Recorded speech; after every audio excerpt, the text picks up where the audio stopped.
ang value-added tax. Pero baka hindi lang dapat ang value-added tax ang dapat pababain. Baka pati si Secretary Ralph Recto ang dapat pababain.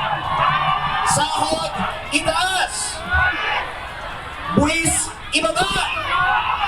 Recto, resign! Mga kasada ng mga barbed wire barrier at loob ng barikada.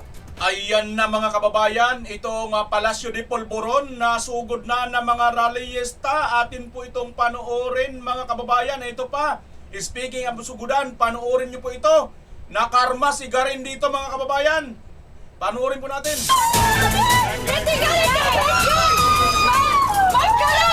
Galit na sinugod si dating Health Secretary Janet Garin na mga nagpakilalang may anak daw na nabakunahan ng Dengvaxia. Hindi tiyak kung nagkasakit ba ang mga anak nila, pero sabi nila nangangamba sila para sa mga ito. Ayan na mga kababayan, itong si Janet Garin ay nakarma. Ito po yung isang nagalit dito kay Congressman Miao Barsaga. Mga kababayan, ito na po ang mga karma nila. Unti-unti na pong nagdadatingan. At panoorin niyo po itong isang video.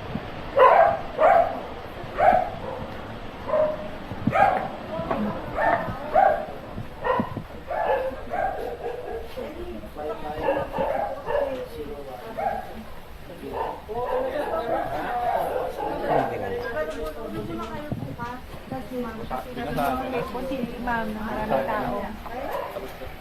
Sir muna. Sabi na ako, pati may media pa. Pambilya, no? Ba't may media pa po? Ay, hindi ko namin nakakita.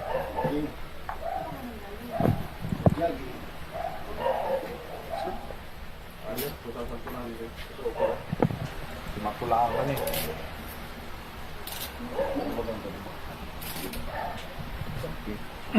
Oh, Mr. Rayali. Hi sir, good evening po. John Bautista po sa GMA7 po. Yeah, I know. I know this is all set up, so don't worry. Ayan mga kababayan, ito nga pong si Jason sa ay na-sit up. At itong gobyerno di Bangag mga kababayan ay sumablay po dito sa pagkakaaresto kay dating broadcaster Jason sa mga kababayan. Ito nga po ay mali daw po itong pagkakaaresto. Masasabi po ito ng mga abogado nang ito pong hindi po to supporter ng mga Duterte mga kababayan. Sa Atty. Rene Buena, pakinggan po natin. At ito pong si Atty. Mark Tolentino. At hindi lang po yan ang ating pag-uusapan ngayon mga kababayan. Naniniwala ba kayo na si Vice President Leni Robredo ay hindi natatakbo sa eleksyon? At ang maaaring tumakbo, alam nyo kung sino mga kababayan? Naku po, hulaan nyo kung sino. Abay, mismong si Kukak na ang haharap. Nako mga kababayan. Maganda itets. Kung ito nga ang kanilang gustong gawing manok, o no, maganda ito mga kababayan. Sige, ito na po ang ating pag-uusapan ngayon. Pero bago yan mga kababayan ay magpapasalamat po muna ako sa mga walang sawang sumusubaybay, naglalike at nagsishare ng ating mga video. Dito po sa video ito ay tiyak po may karma dumating po dito mismo po sa Bangag de Polvoron de Palasyo mga kababayan, na fake news peddler po. Ano ho? Siya po talaga ang totoong fake news, pero yung mga kalaban niya, yung kanyang inaaresto mga kababayan. At ang karma ni Garin sumapit na mga kababayan. Okay, sa lahat po ng mga bago lang, paki-like at paki-share ng video ito at maraming salamat. Kung magsusubscribe ka, tatanawin kong malaking utang na loob ito kabayan. Okay, diretso na po tayo sa ating pag-uusapan ngayon. Di ko malaman kung sinong uunahin ko no? Di ko malaman, pero ito muna. Matatandaan natin itong si Garin mga kababayan, nasangkot po ito sa Dengvaxia. Yung pong marami po yata mga namatay, na mga naturukan po nito. Nung ito ay dati pang secretary yata ito ng Department of Health, no? Ayun no, The Manila Philippines, Manila Times po ito ang source natin. Much delayed Dengvaxia case will now likely go full blast after a Quezon City Court judge turned down the motion filed by former Secretary Health Secretary and now Iloilo Representative Janet Garin and other co-accused to dismiss the multiple cases for reason of double jeopardy, among others according to the public prosecutors. Merese, nakarma itong si Garin, mga kababayan. Nakarma ito sapagkat mayroon pala itong multiple pala ito, mga kababayan. Anong kanyang kaso? Multiple cases. Multiple pala ito. Ang kanyang napakarami pala nito at may mga kasama pa siya. At ang kanyang apila para daw po ito ay ibasura, ay hindi po napagbigyan at mukhang magtutuloy-tuloy na po ang kaso nitong si Bidabidayan po, mga kababayan, ha. Ayan po, The Manila Times po ang ating source. Hindi po tayo rito po pwede mag-fake news. Ito nga yung kanyang ang kanyang details, no? Kailan lang ito? Kahapon lang yata ito nakapost, mga kababayan. April 28. Ito, no? The much delayed Dingvaxia cases will now likely go full blast after a Quezon City court judge turned down the motions filed by former Health Secretary and Iloilo Representative Janet Garin and now co-accused to dismiss the multiple cases for a reason of double jeopardy, among others according to the public prosecutors. In April 28, 2026, order a copy of which was obtained by the Manila Times, Judge Michael Ken De Jesus of Regional Trial Court, Branch 102, denied several motions to quash or to dismiss the case filed by the defense lawyer for lack of merit. Paktay ka diha. Mukhang mauna pa itong si Garing, mga kababayan. Mauna pa si Garing, mga kababayan, makulong at masintensyahan dito sa impeachment kay BP Inday Sara. Karma is real, mga kababayan. Tingnan nyo naman to. Panoorin nyo po ang galit na galit. Ito pong mga kababayan natin noong mga panahon na yan, kung kailan itong si Garin po ay sekretary pa ng Department of Health.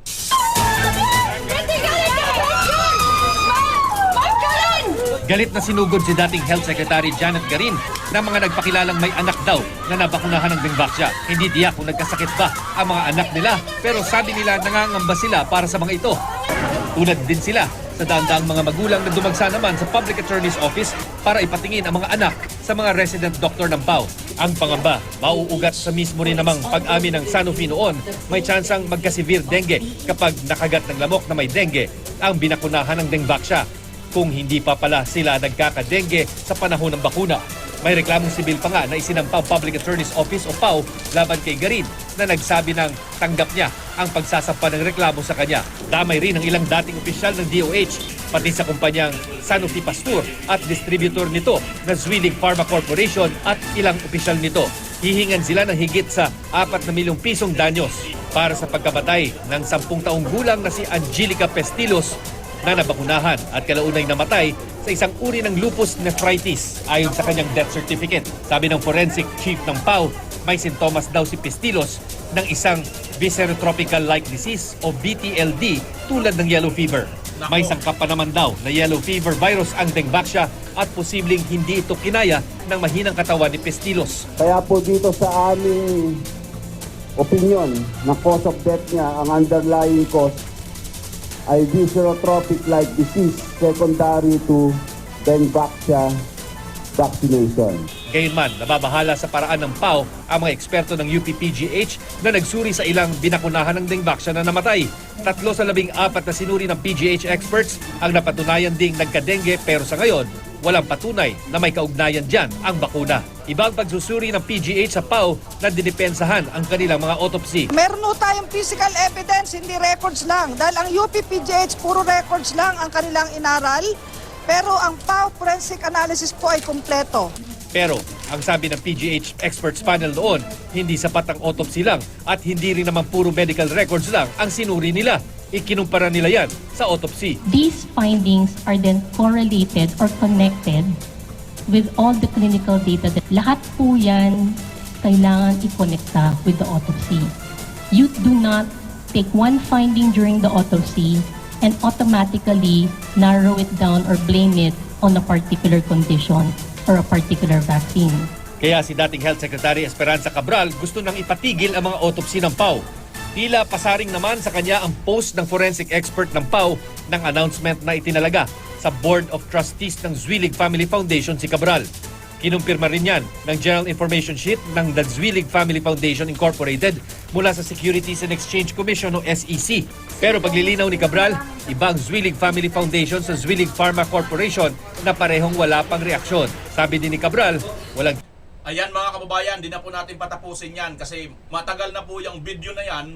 Sinasite lang po natin dito yan dahil nga nabuhay po yung video na yan. Nabuhay po yan dahil nga po ito sa pangyayaring ito na ano po no, hindi po pinagbigyan itong hiling ni Garin na ibasura. Ibasura po itong kanilang apila na ibasura daw ang mga kaso laban sa kanila. So ngayon mga kababayan, sabi nga nila no, napakalayo or napakahaba man daw ng prosesyon, syempre sa korte din ang tuloy. Hindi, sa simbahan daw ang tuloy. Pero dito matagal man ang hustisya, pero ang tunay na hustisya makakabit pa rin. Marami po ang mga namatay di umano dyan mga kababayan at nangingi po sila ng hustisya. Multiple nga po ang kaso ni Janet Garin dito. At ito pong si Janet Garin mga kababayan ay patuloy pa rin po andyan sa Congress ngayon. Biruin nyo, parang at katulad lang nito ni Franz Castro. Si Franz Castro noon, nasintensyahan na yan ng RTC ng Dabnor. Ngunit nasaan siya? Tumakbo siya sa Supreme Court. Nasintensyahan din siya ng Court of Appeals. No? Tumakbo pa rin siya sa Supreme Court. Di ba? Matindi po ito talagang Franz Castro na ito, hindi pa nakukulong. Sorry po. Convicted na 2 beses. Dito po talaga makakakita kayo mga kababayan ng ating bansa kung saan po talaga kumikiling, kumakampi. Kumakampi po sila doon sa mga lining ng mga makakaliwang grupo, ito nga pong mga MPA. Kasi tingnan nyo ha mga kababayan, diretso na po tayo sa isang topic natin ha. Tapos na ito si Garin. Ang magtatapos natin kay Garin dito, nabuhay ang kanyang kaso na matagal nang patay mga kababayan. So, abangan natin dahil hindi ka po makakaligtas dyan Garin. Now, ikunik na natin ito ngayon sa pangyayari. Ganito po kasi yan. Kung kakampi ka po ng gobyernong ito, katulad ni Franz Castro na isa pong mga MPA, makakaliwang grupo na convicted criminal, aba hindi ka po makukulong. Pero pag hindi ka po kakampi at kalaban ka po ng gobyernong ito, makukulong ka kaagad-agad. Katulad nga po ng ginawa dito kay Jason Sa.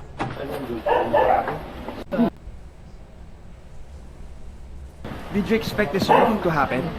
No, I was ready to post my bail kanina. Opo. Kaya lang, wala pang warrant kanina eh. Okay. That's why I'm surprised they have a warrant tonight. The judge was not supposed to be in the office kanina. Okay po. And it was supposed to be a bailable, hindi siya nakalagay dito, non-bailable. We know the process naman eh. Ano masasabi niyo din, sir? No. Kita nyo mga kababayan, ito ay bailable naman ito, pero hinuli at ang nakasulat non-bailable. We'll go through the process, no problem.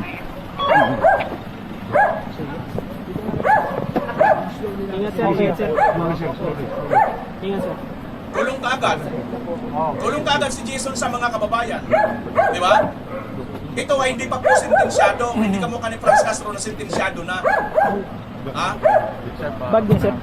Pero hindi nakukulong si Franz Castro.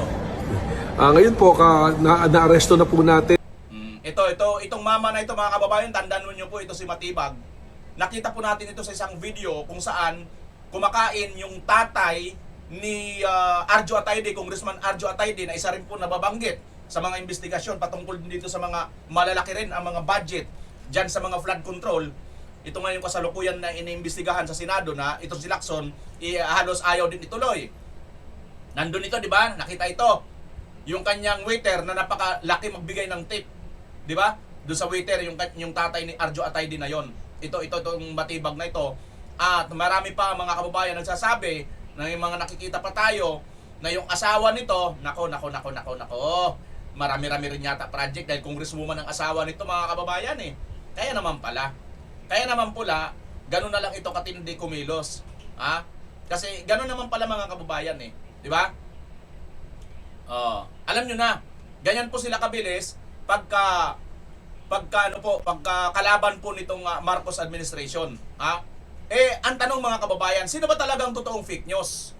Kasi itong si Jason Sa, hindi pa napapatunayan pero nakakulong na. Sa kasong fake news di umano, 'di ba? Nabilable ito pero hindi nila pinagtihayan mag-bail. At kasama pa itong animal na mga hindi ako naniniwalang ano yan, error yan mga kababayan. Ako hindi ako naniniwala. Sorry ha, pero hindi po kami tanga para maniwala na error lang ito ng nung nagsulat doon sa judge. Sinadya talaga nila yan para hindi makapagpiyansa. Tingnan nyo ha, sabi nga ni Jason Saab, ano na siya nakahanda na siya mag-bail, no? Mag-bail sana, nakahanda na siya. Pag halimbawa dumating ang warrant, pupunta na kagad siya magpapahanda ng bail. Ang ginawa nila, gabi nila dinala yung warrant para hindi na pwede makapagpiyansa kasi wala ng opisina. Intention talaga nilang ikulong. Tingnan nyo ha, Friday ngayon, holiday. Hindi na po pwede makapagpiyansa talaga. So intention talaga nila ikulong. Mantakin nyo yan. Yung mga hindi pa naman napapatunayan, nakakulong na, pero si Franz Castro, 2 beses nang napatunayang guilty sa kasong child abuse, yan, nakalaya pa. Paano kasi kakampi nitong Bangag administration? Excuse me. Pero ang tanong, sino ba talaga ang tunay na fake news, mga kababayan sa ating bansa? Ito, pakinggan ninyo kung sino talaga ang tunay na fake news. Ba ito? At habang siya nag-a-apply ng kanya pong political asylum sa kanyang kasi doon, klaro po naman yon. In this case daw, ano ang basis ni Saldi? Kasi sinasabi lang ito ngayon, di ba, na ito ho ang kanyang claim, right? Gaano katagal yung proseso? Yun, ang isa pang tanong. Harry Roque, medyo matagal na. Ganun ba talaga ang normal na proseso? Hindi ko po masasagot yan. Ang bawat bansa baho doon sa 29 countries na sakop po nitong Schengen, itong EU, nakasunduan, lahat ba ng bansa ay pare-pareho ang panuntunan o kanya-kanya po sila doon po sa mga humihingi ng political asylum? Bakit France? Hindi ba sa dinami-dami ng bansa, bakit France? So nangangahulugan, hindi siya Portuguese. Wala siyang Portuguese passport. Oo nga. Kasi kung Portuguese passport holder ka, Wala. Portuguese citizen ka. So lumalabas po, kuryente din yon. Kasi kung Portuguese ka, ba't ka naman hihingi ng asylum dito sa Pransya? Ang dami. Bakit ito si Ted Filon? Sinasabihan kayo na kuryente yan. Di ba si Marcos nagsabi? Bakit si Ted Filon hindi nyo rin arestuhin, hindi nyo rin ikulong? Di ba? Dinidibang kayo ni Ted Filon. Di ba mga kababayan? Di ba matagal na lang sinasabi, passport holder ng Portuguese, golden visa, kung ano-ano, bla bla bla. Pagkatapos ngayon, nasa France na naman, bla bla bla. Lahat ng ito puro fake newsan. Wala silang may pakitang konkretong ebidensya. Pero, sino ba ang may fake news? Si Marcos Jr. mismo at ang kanyang mga kasamahan, si Anticler. Pero sinong ikukulong? Ay, syempre, yung kalaban, ang kakampi ng Duterte, ang ikukulong mo. Pero yung kriminal, na katulad ni Franz Castro na isang lining sa mga MPF, ay hindi, wag. Kriminal na yan. Wag natin ikulong. Kasi nga, kasama natin yung mga kriminal Di ba mga kababayan? Ayon sa korte, ang isang akusado mananatiling inosente hanggat hindi napapatunayan sa korte na nagkasala ng korte, di ba? Ito si Franz Castro, napatunayan na, so kriminal na siya, lama hindi? Bakit hindi nyo ikulong? Hindi nyo talaga nirerespeto na ito. Dito, Bill of Rights ng mga Pilipino, Section 4, Article, Section 3 ba yan? Antayin natin mga kababayan. Ito. Bill of Rights. Kaya nilalagay ko yan dito, Article 3, Section 4. Karapatan po magpahayag. Karapatan po maglabas ng saloobin ng mga mamamayang Pilipino. Kaya lang mga kababayan, alam nyo naman po kung kanino itong anak. Anak po ito ng diktador, anak po ito ng martial law kingmaker. Diba? Itong si Marcos Jr., anak po yan ng mga mapanupil sa demokrasya. Kaya ngayon, pagkalaban nila ay supil ka kaagad. Pero pagkakampi ka nila, kahit kriminal ka pa, okay ka. Di ba mga kababayan? Ganyan po ngayon ang administrasyong Katalamak. Nung lumalabas dito ng mga kaakibat ng mga bali-balita, sa kalituhan natin, kasi nga iba-ibang sinasabi ng iba-ibang tao. Nagtago sa mga teknikalidad. Ang aga mo gumising, ate, ha? Manang, ha? Siyempre, hawak niya ang beat Di ba? I mean, basically, yun ngayon. Oo. So, ngayon, ito sinasabi po ng Malacanang, ang tanong nga dito, Sino totoo may ba sabi? to? Ayan, Yan po yan. Sorry po kung meron kami pagdududa kasi nga, nasunog na tayo nakuryente na tayo Hindi po ba sa pangyayaring ito? Di ba? Nasunog, as in fake news na kayo. Pero sino ang kakasuhan ninyo? Sino ang ikukulong ninyo? Si Jason Sa na hindi pa naman napapatunayan. At ang hindi niyo kukulong, yung napatunayan na. Pati kayo, dapat ikulong din kayo dahil fake news kayo Ayon nga kay Jason, kay Ted Filon, di ba nasunog na kayo? Alright, so aabangan natin ano ho ba ang paliwanag dito ng mga maalam sa batas tungkol po sa mga humihingi ng political asylum. Kung meron na ho bang aplikasyon at magkatotoo na yung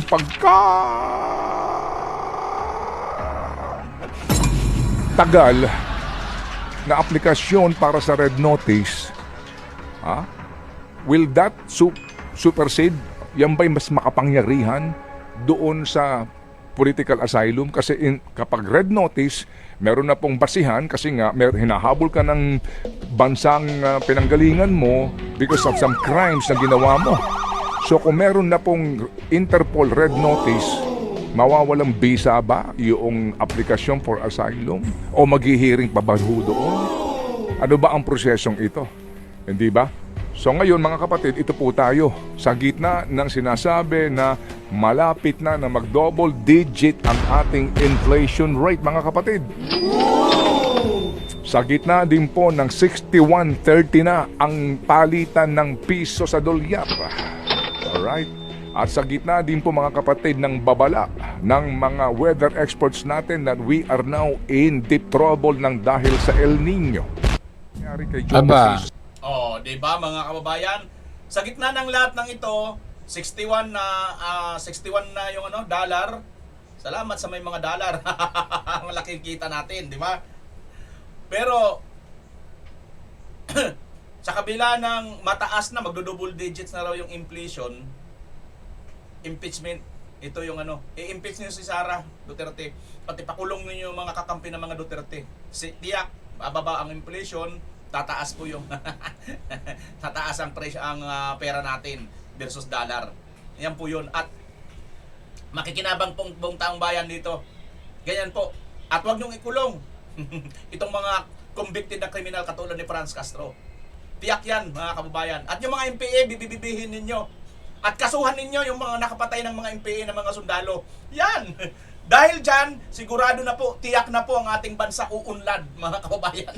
Yayaman tayong lahat pag ginipit mo at pag inimpeach mo si Sara Duterte. Ganyan po sila, mga kababayan. O saan pa kayo? Ito, sino ba may sabi niyan? Ito, panoorin natin.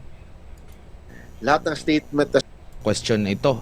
we will try our best na maghanap ng kung pwede magpiyansa as soon as possible. But because na jurisdiction is ng kaso nito, ang may hawak ng kaso nito is Pasay PTC because there's cybercrime involved. But still, this is a bailable offense. Or ayan mga kababayan, not bailable. Pagkakadinig ko, matagal ko nang naririnig din yan. Lahat pala ng mga kaso mga kababayan, bailable talaga yan. Mayroon ako napakinggang ganun abogado Lahat ng mga kaso halos bailable yan. Oo, halimbawa, mayroon naman talagang kaso na not bailable or hindi pwede makapag-bail katulad ng plunder, katulad ng mga ng iba't ibang mga murder ganun mga kaso. Pero mayroon silang ginagawa diyan mga kababayan ng mga termino or may mga ginagawa sila diyan na paraan kung paano ito pwedeng makapag-bail, pwedeng humina, di ba? Yung kanilang probable cause or yung kanilang basihan para makonvict. Kaya magkakaroon po ng bail, ganun, or mapapayansahan. Kasi mahina Pero, hindi po sa ganito mga kababayan. Ito po ay cyber libel lang ito at napakababa lang nitong na to. Di ba? Fake news daw ang kaso ni Jason Sa. Ikaw nga Marcos ang fake news mismo Pati si Anticler Anak ng putragis talaga ninahuli daw. At nakadetain na, hindi daw nakadetain. Sila, ang fake news na nila, dinagdagan pa nila ng another fake news sa pagsisinungaling muli. Para itinitwist. Pero walang parusa, di ba? Kasi nga, hindi naman Duterte kakampi yan kakampi ng Duterte ito si Jason Sa. kulong ka ngayon. O ito, hindi... Sorry ha, Jesus. Pakinggan natin yung hindi kakampi ng Duterte na abogado. Attorney na Bueno, ikaw nga magpaliwanag kung kami ba rito ay tama o mali sa sinasabi namin. Ito ay pagkwentuhan natin. Itong warrant of arrest na inilabas ng korte dyan sa Pasay laban dito kay dating broadcaster na si Jay Sonsa. So dito, pag-usapan po natin ng tungkol sa karapatan ng isang tao at sa pagkakamali ng isang hukuman sa paglalabas ng isang warrant of arrest na may kaakibat na non-bailable offense at no bail recommended. Okay, so ganito. Isipin po natin na ang hustisya ay parang isang malaking makina. Para gumana ito, may mga rules syempre o batas na dapat sundin. Nung arestuhin po ang dating broadcaster na si Jay Sonsa, nagkaroon ng malaking tanong. Bakit siya nakulong nang walang piyansa para sa isang kasong bailable naman dapat? Malaki pong question mark yan. At para dun sa mga bata na nanonood sa akin, excuse me, ito pong si Jay Sonsa ay dati mong sikat na broadcaster yan sa Channel 7. Partner po yan sa matagal na panahon sa isang TV program ni Mel Chanco. Ang pamagat ay Mel and Jay. Okay? So sikat na sikat nung araw.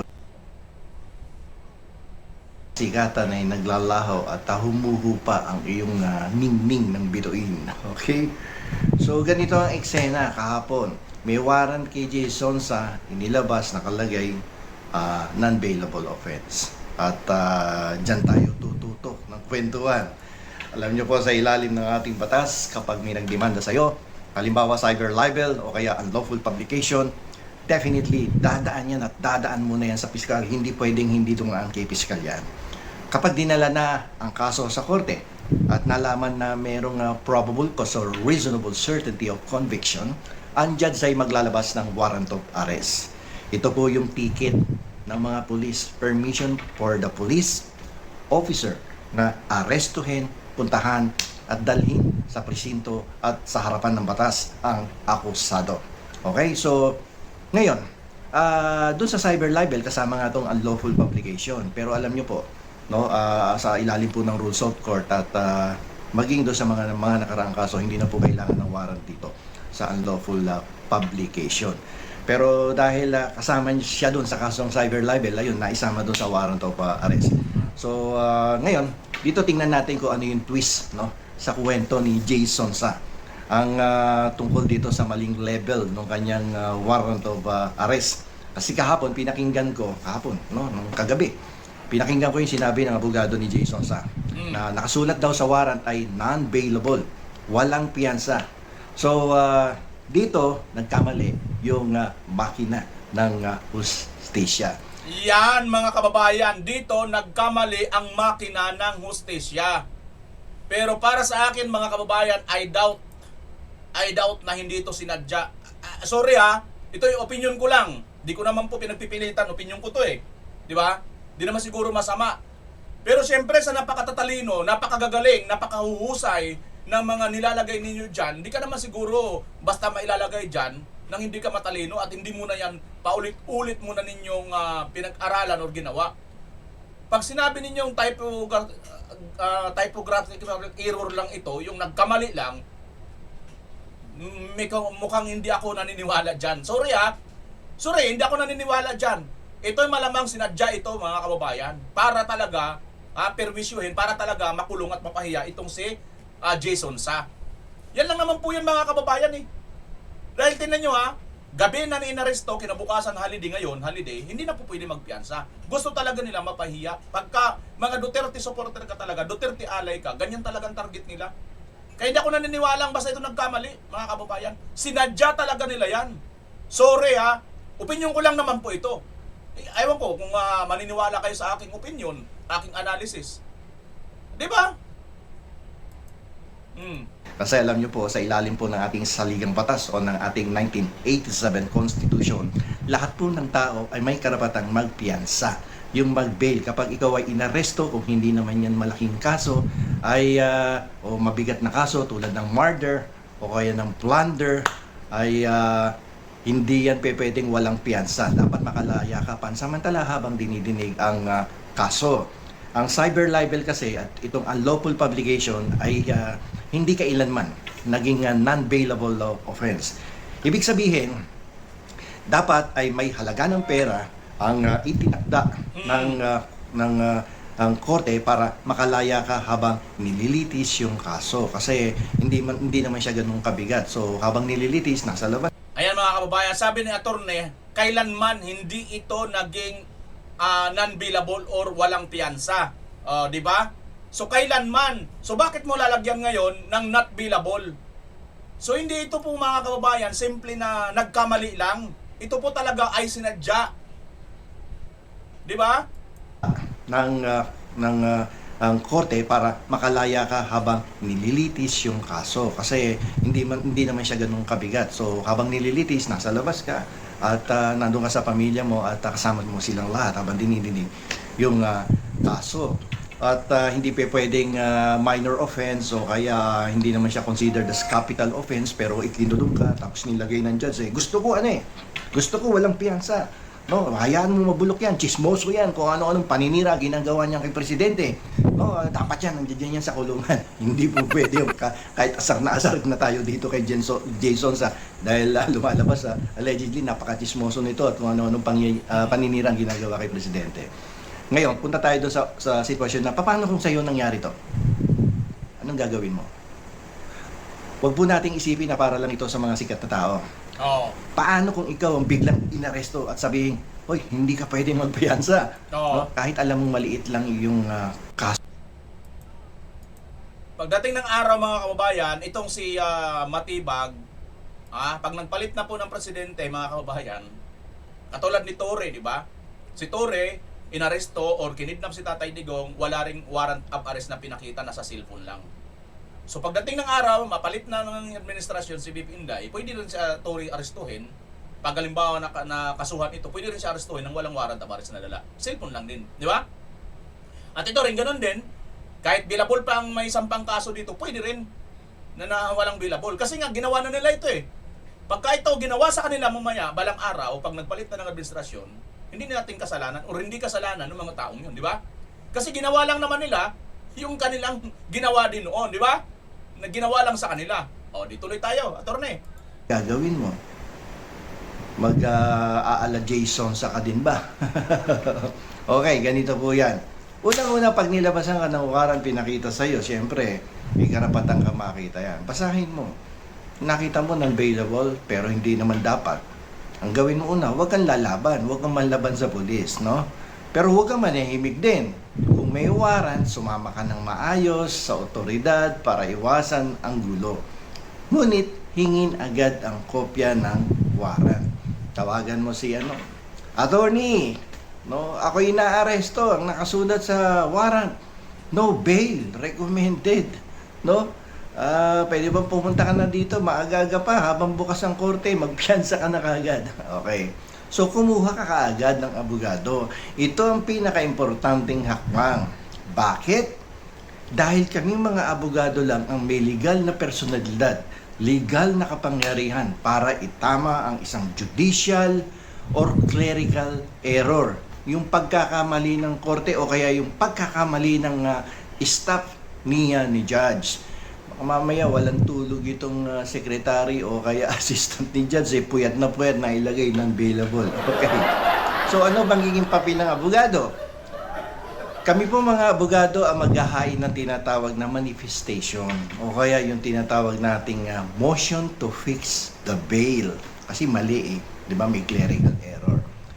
Sasabihin namin sa judge, Judge, mukhang nagkamali po yung sulat sa warrant. Constitutional right po ng kliyente ko ang magpiyansa. Hindi po pwedeng sabihin doon sa warrant na non-bailable yan. Bawal po sa ating konstitusyon yan.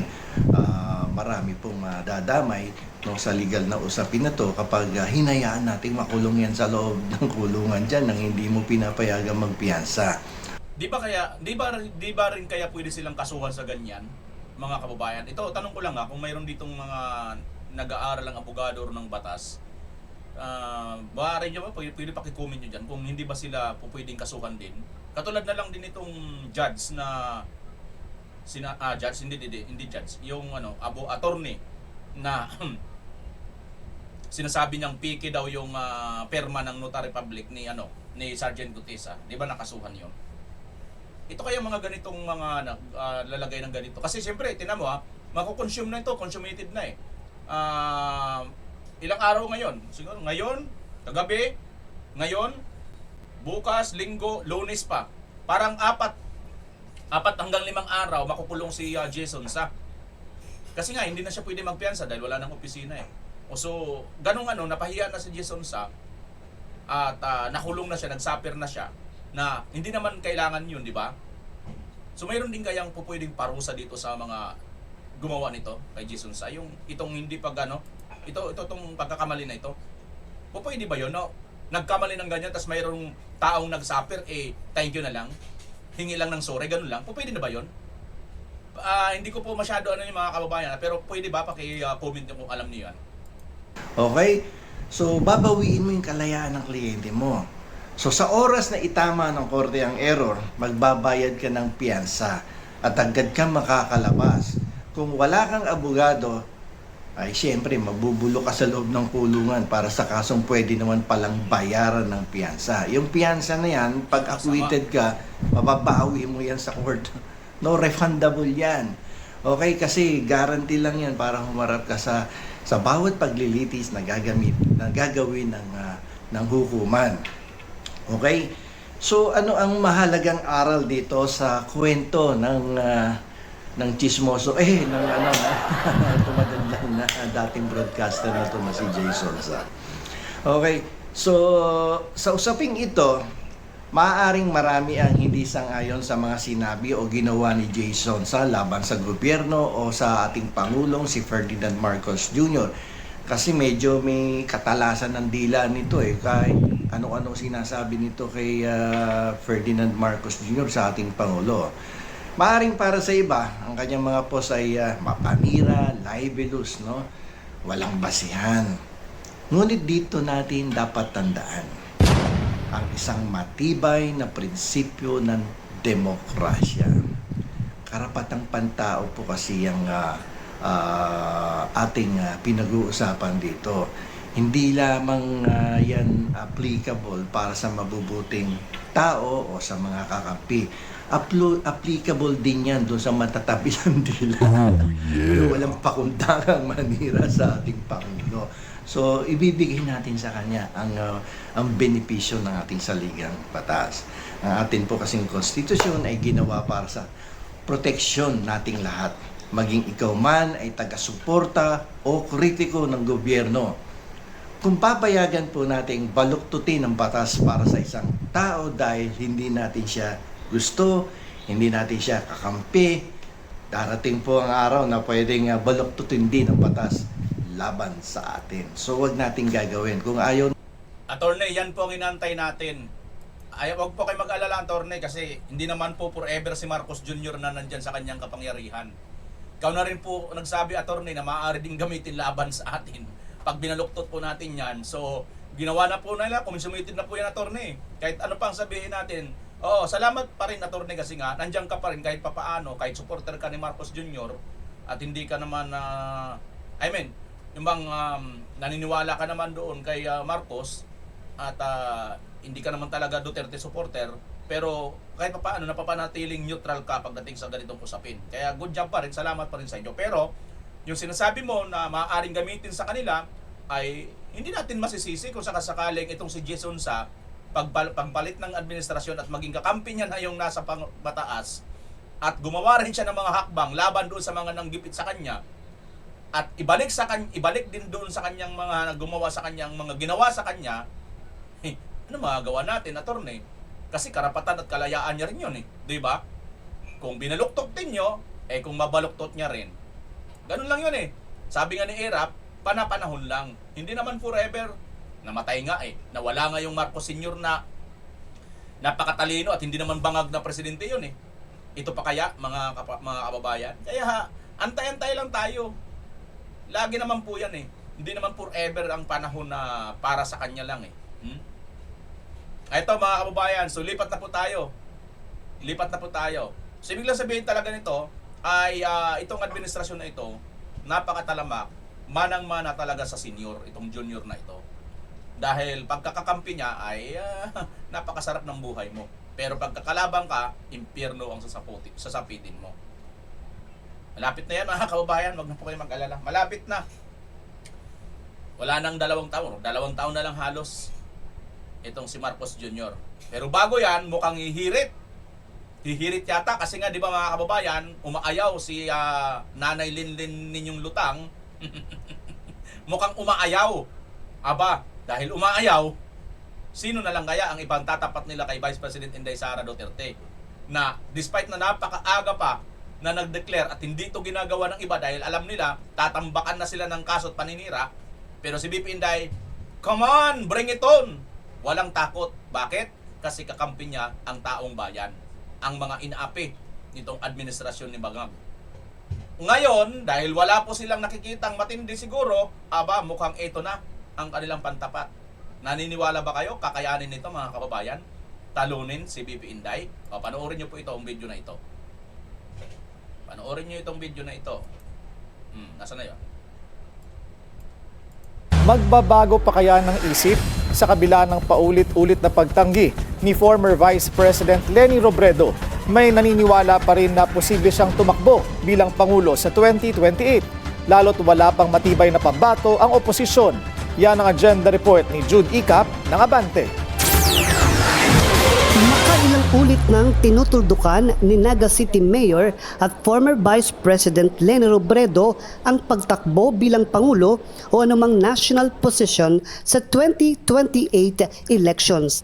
Pero tila hindi pa rin namamatay ang itinutulak na round 2 ng BP Leni versus BP Sara.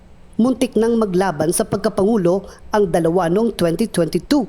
Pero imbes na presidente, lumihis si Duterte at naging vice-presidente sa kanilang now-defunct unit team ni PBBM. Panawagan ng ilan, huwag muna sanang isara ni Robredo ang pinto sa pagtakbo. Gaya ng social media post ng megastar na si Sharon Cuneta na humihimok na magbago pa sana ang isip ni Mayor Leni. Naniniwala rin ang ilang local official sa Naga City na hindi pa huli ang lahat. Ganyan din ang tingin ng political analyst na si Professor Froilan Calilong. Sa panayam sa Abante, sinabi ni Calilong na depende ito sa takbo ng politika at sa hinihingi ng sitwasyon. I really have doubts as to whether it's true that she will not be running. Actually, hindi na to bago sa sistemang political natin. Actually, marami tayong mga politiko ginagawa ito. Yung tinatawag nating na politics of reluctance. So, they don't want to think that they are being too pushy for the position.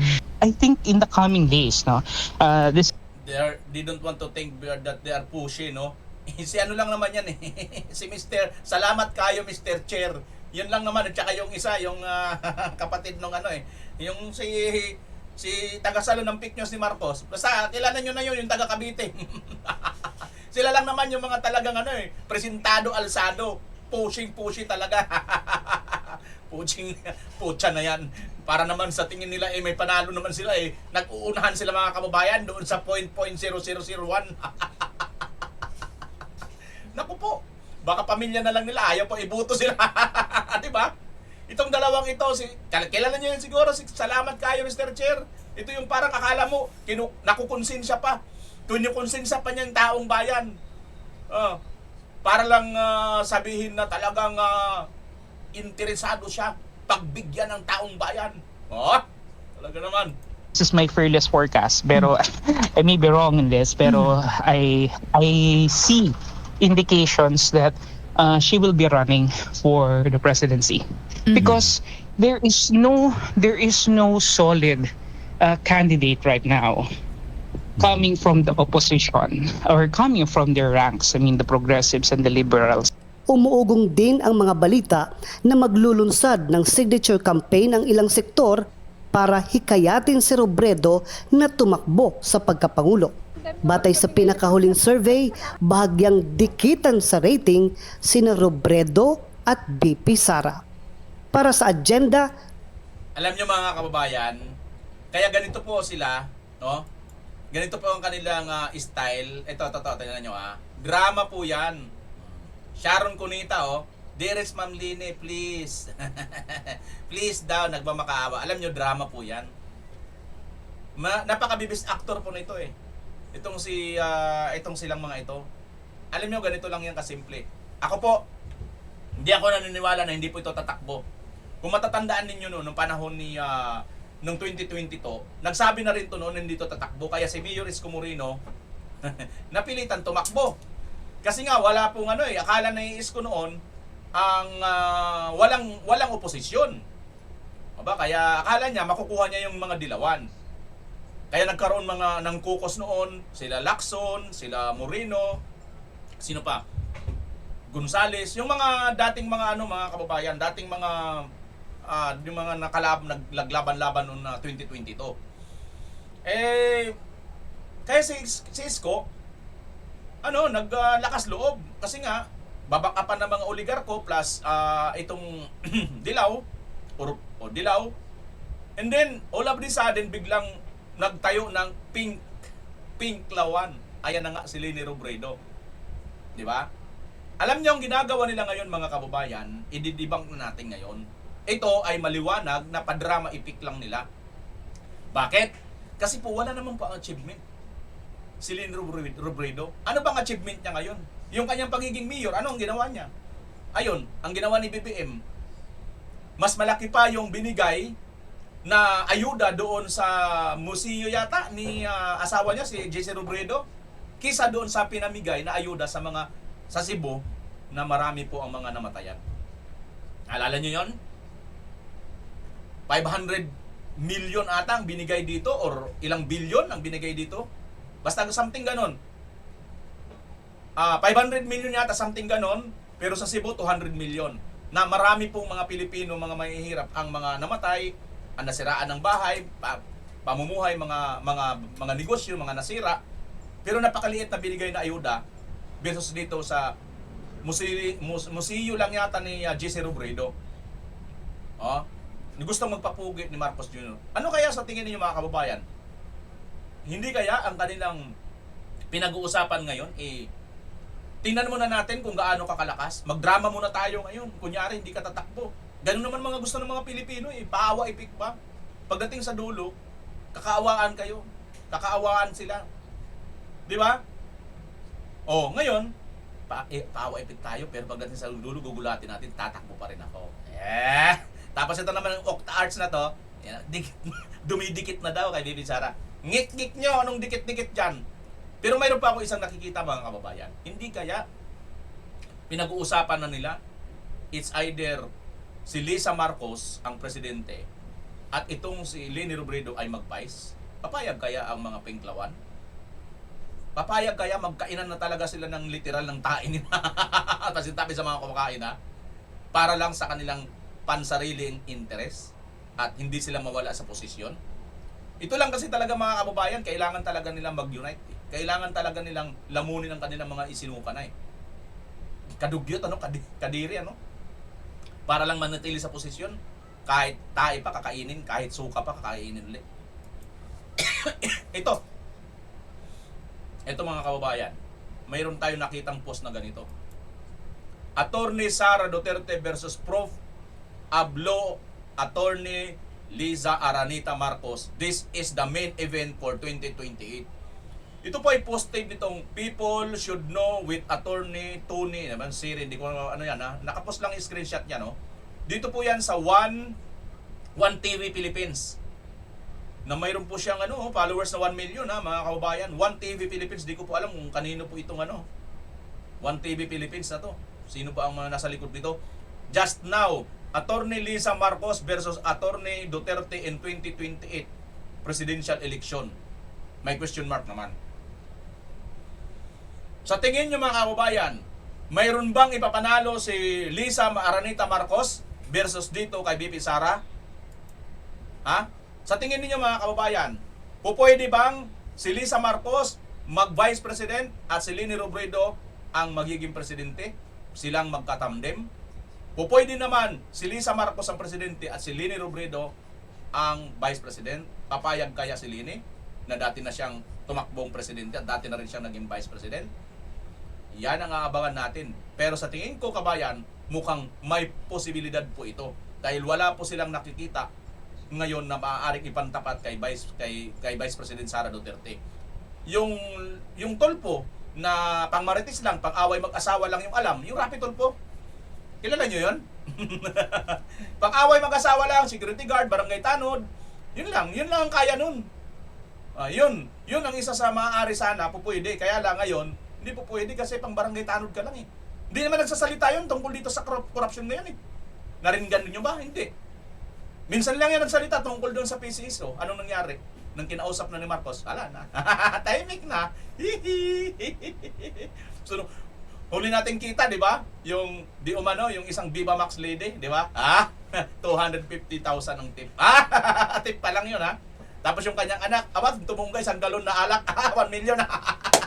Talaga naman mga kababayan. Sa tingin ninyo, posible kaya ito? Abangan natin ang susunod na pangyayari kabanata mga kababayan. Ako, excited na ako kahit sinong itapat nila kay BP Inday. Kasi naniniwala ako, hindi po sila mananalo kahit sa anong paraan. Unless ang Kumilik Magic. Yun lang ang kanilang. Pero dapat, dun tayo mga kababayan magbantay. Alam po natin, sigurado na po tayong panalo si BP Inday. Si BP Inday po ang sinisigaw ng lahat. Sige nga po, ulitin nga ninyo mga kababayan, taga saan man kayong lugar, solid Duterte po ako, taga dito ako sa lugar na ito, para malaman po nila, mga kababayan, para ito po talagang tunay na survey. Okay? Punta na tayo sa mga comment ninyo. Magbasa tayo ng konti. Sir, bakit hindi nilalabas sa news ito? Alam nyo naman mga kababayan, sabi ni Man Rabilo, no? Alam nyo naman, ang news ngayon, alam nyo na, karamihan po sa mga mainstream media ngayon, yung sabi nga ng mga nakatanggap din ng malita. Attorney, your comments are very, very deserving, informative to the Filipino people. It's very, very loud and clear. Take good care, sabi ni Ruben Puno. Hello po, BMR from Hong Kong. Nice po ang news nyo, sabi ni Lorna Lewis. Salamat po. Helen Buendia, good morning Sir BMR. Shoutout. I'm always watching from your your channel, Ibisin Province of Capiz. Hello Sir Bimar, good morning, sabi ni Maa Lucy. Idol, shoutout naman from Laguna, Solid DDS. Ayan, Adonis Apollo. Adonis Apollo ng Laguna. Shoutout sa inyo lahat dyan, sa mga viewers natin dyan sa Laguna. Good day sir, watching from Singapore, Richie Panirio. Watching sa Singapore, si Richie Panirio. Shoutout sa inyo dyan. Watching from Davao City, Hilaria Ibatiki. Shoutout sa inyo dyan sa Davao City. Saan kayo sa Davao City? Baka bahay kayo ni PRRD o yung mga nakasama kong kumain yan noon sa may restaurant ni Tatay Digong. Yung kinakainan ni Tatay Digong. Watching from USA, go lang sir, sabi ni Lolita Anibria. God bless all military who are fighting for our peace, sabi ni Tankon. Ayusin mo visual mo sir, sabi ni Ernie Fontanilla. Sorry wala po tayong pambili ng may mamahalin kasing ilaw, kaya pagtyagaan nyo na muna yan. After all, hindi naman akong importante dito eh. Ayan tingnan nyo. Pag tinanggal ko sa akin, ito camera, sa akin kasi yan di ba black lang sa likod, okay, maganda, di ba? Kaso pag ganyan, sa aking camera, ang ilaw ko mahina, Ayan, pasensya na kayo, Tiyagaan nyo na lang, ito namang importante yung pinapanood ninyo. Yun naman ang importante dito, di ba? Kung mag-sponsor ka, sir, okay lang. Tatanggapin ko. Kaso, parehas lang din naman tayo mahirap, kaya wag na. Mabuti kung mayroon tayong viewers dito na nakadali ng malita di ipadala sa atin yung isang malita. Charot. Joke lang From Opon, Lapu-Lapu City, Solid Duterte, sabi ni Junito Ikong. Watching from Malaysia, sabi naman ni Jerungay Rebecca. Hello Vimar, watching from Germany. Nakatawa dyan ko sa live nimo. Sabi ni Floras. Ano to? Charter. Ang hirap basahin, sorry German kasi. Silsilyo lang ganang akong iningglisan na napa-German. Wag tang na. Namaaw. Samot, kamaot, si Vimar. Inday, VP Inday, she will be praised kahit anong paninira, sabi ni Water Lily. Watching from Singapore po si Vimar, mabuhay po Duterte supporter, sabi ni Manro Amore. Ayan. Watching from Kuwait, sabi naman ni Digna Balmasida. Watching from Tomas Opus Southern Leyte. Uy, Delfa Sala. Duterte kami, taga Bicol kami, sabi ni Irene Lurira, taga Bicol, solid Duterte. Bernadette Jontilla, watching from Denmark. Sa Denmark, Europe ito. Wow. Salamat po sa inyo lahat mga kababayan. Shoutout po sa lahat ng mga nandyan ngayon. Buhay po tayo, Pilipinas as always. Bye-bye!